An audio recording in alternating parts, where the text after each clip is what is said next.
હરિયાણામાં ભાજપને મળેલી પ્રચંડ જીત અને સતત ત્રીજી વખત બની રહેલી સરકારની ઉજવણી ગુજરાત ભાજપે જોરશોરથી કરી। ઉજવણીની મીઠાશને વધુ મીઠી બનાવવા ખુદ પ્રદેશ અધ્યક્ષ સી.આર. પાટીલે પ્રદેશ કાર્યાલય પર અદ્ભુત આયોજન કર્યું। કાર્યકર્તાઓ અને નેતાઓનું મોં મીઠું કરાવવા માટે કમલમ પર શુદ્ધ ઘીની ગરમા-ગરમ જલેબી બનાવવાનું કાઉન્ટર લગાવાયું। પ્રદેશ અધ્યક્ષની ઉપસ્થિતિમાં થઈ રહેલી આ ઉજવણીથી કાર્યકર્તાઓમાં ઉત્સાહ તો હોય, પરંતુ જ્યારે કમલમ પર પહોંચતા જ સી.આર. પાટીલે ખુદ જલેબી બનાવવાનું શરૂ કર્યું તો ન માત્ર જલેબી પણ પક્ષના કાર્યકર્તાઓના આંતરિક સંબંધોની મીઠાશ અને ઉર્જા બંનેમાં વધારો જોવા મળ્યો। જો કે શુદ્ધ ઘીની સાથોસાથ જલેબીની મીઠાશમાં કોઈ કચાશ ન રહે તેનું ધ્યાન હર્ષ સંઘવી પહેલાથી જ રાખી રહ્યા હતા। પ્રદેશ ભાજપના પદાધિકારીઓ, કાર્યકર્તાઓ, ધારાસભ્યો, પૂર્વ ધારાસભ્યો એકબીજાને જલેબી ખવડાવી મોં મીઠું કરતા અને કરાવતા હતા।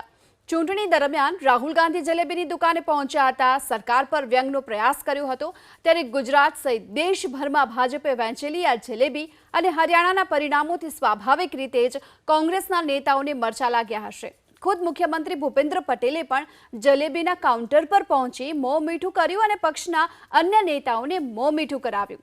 પણ પ્રદેશ ભાજપના કાર્યાલય પર વાત તો એ પણ થઈ રહી હતી કે રાહુલ ગાંધીએ હરિયાણાની ચૂંટણીમાં જલેબીની દુકાન પર પહોંચી સ્ટન્ટ કર્યો હતો, પરંતુ ગુજરાતમાં ભાજપની સરકારે મોડી રાત સુધીમાં નવરાત્રિમાં ગરબાની છૂટ આપી ફાફડા જલેબી સહિતના નાના મોટા વેપારીઓને દિવાળી પહેલા દિવાળી જેવા વેપારની વ્યવસ્થા કરી આપી। એ હકીકત છે કે ગુજરાતમાં નવરાત્રી દરમિયાન સારા વેપારથી નાના મોટા વેપારીઓના જીવનમાં મીઠાશ આવી તો હરિયાણાના પરિણામોથી ગુજરાત સહિત ભાજપના કાર્યકર્તાઓમાં મીઠાશ અને ઉર્જાનો સંચાર થયો। તો ભાજપ પ્રદેશ પ્રમુખ સી.આર. પાટીલે જીત માટે પ્રધાનમંત્રી મોદી અને ગૃહમંત્રી અમિત શાહનો આભાર માન્યો।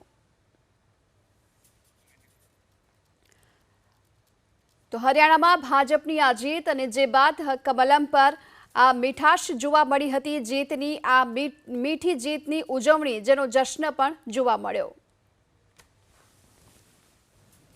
આજે હરિયાણાની જીત એ લોકશાહીની જીત છે। આ હરિયાણાની જીત જે બંધારણમાં વિશ્વાસ મૂકીને માનનીય પ્રધાનમંત્રી શ્રી મોદી સાહેબ સરકાર ચલાવે છે, એને લોકોમાં જે એનો વિશ્વાસ છે એની જીત છે। કોંગ્રેસના જૂઠાણાઓને મતદાતા ભાઈ બહેનોએ નકારી કાઢ્યા છે, એમની નેગેટિવિટીને પણ એમને નકારી કાઢી છે।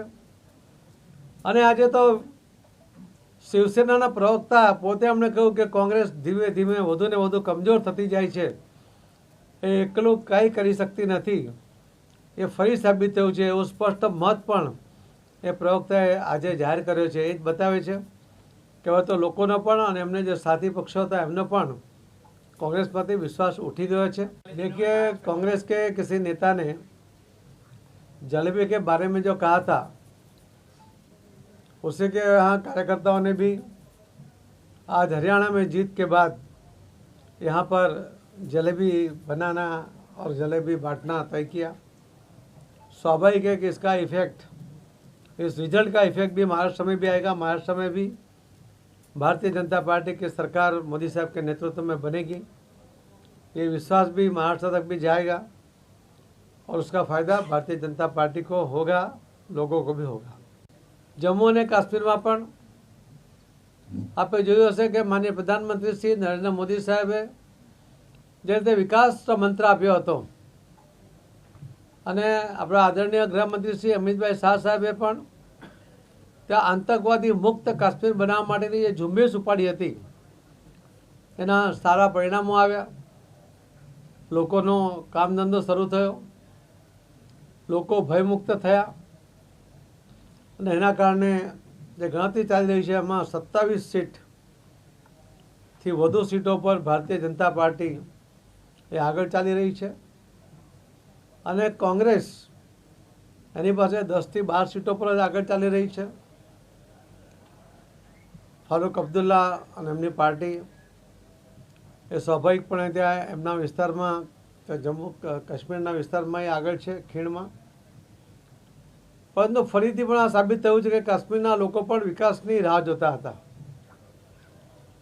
કાશ્મીર માટેના 370ની કલમ પછી એમને મળેલી આઝાદી, એમને મળેલા અધિકારોને કારણે એ પણ માનનીય પ્રધાનમંત્રી શ્રી નરેન્દ્ર મોદી સાહેબમાં વિશ્વાસ મૂકતા હતા અને વિકાસની અપેક્ષા પણ કરતા હતા।